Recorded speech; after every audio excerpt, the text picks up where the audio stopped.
Hai, selamat datang ke ModiFLY. Nama aku Fit. Hari ni aku ada dekat Go Motor Experience Lab. Hari ni aku nak masuk dalam, nak tengok barang apa yang ada. Tapi tempat ni memang bangsawan punya. Jom kita masuk, tengok apa yang ada.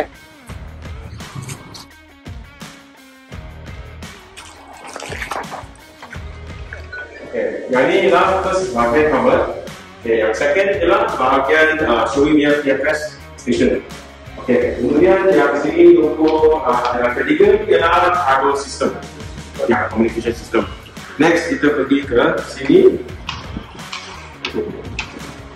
Sini kita ada kita punya arting tangga satu chain. Okay, lepas tu kita boleh nampak kita punya tangga satu Excel ring dia section. Kemudian ada 0.65 Sweden, di mana kita ada mobility black. Okay, yang last kali kita naik section ke Alpha. Okay, yang ni Alpha section. Sini era racing section dengan racing suit.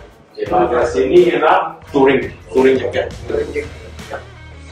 Sini pula ialah kita punya boots gear section dari low cut dengan high cut. Masuk dalam lagi. Area ni ialah urban maksudnya lighter riding punya gears untuk city semua tu lah. Okay. So di sini ada Alpine Star punya pad dengan tattoo pack. Dan sini pula ialah semua bahagian glove.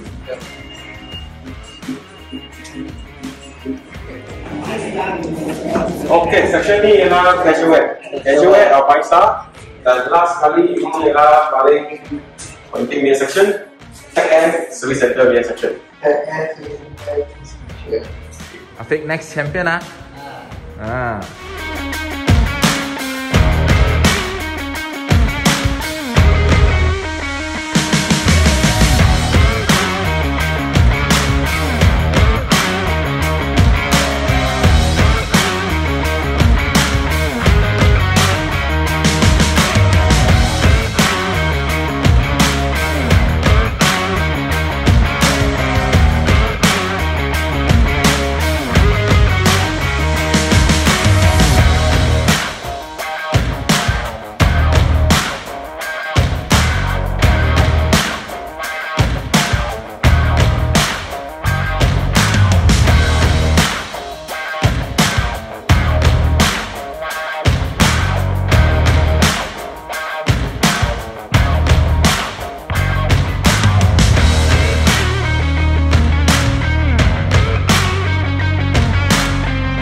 Okay, yang ini helmet bukan replika, ini helmet racer.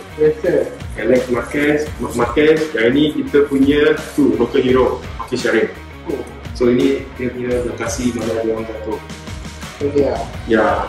So ini Showy dia akan ambil balik untuk buat analisis. Setiap kali kalau ada crash lah. Okay. So apa nak tengok mana satu? Hari ni I open bagi tengok. Sebenarnya tak boleh lah. Tapi spesial lah untuk Afiq, you nak tengok mana satu? Saya keluarkan. Bagi Syarif ni lah. Okay, Afiq Syarif lah. Okay.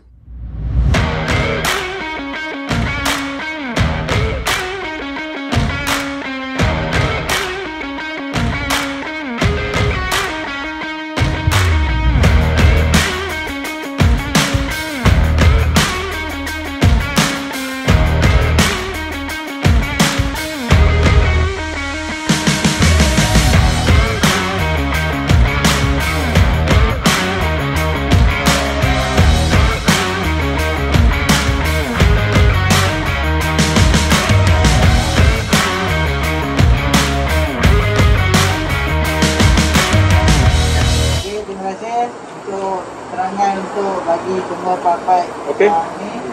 Jadi atau yang berminat boleh datang sini untuk tengok barang-barang yang kat dalam ni. Okey. Korang boleh jumpa Wing.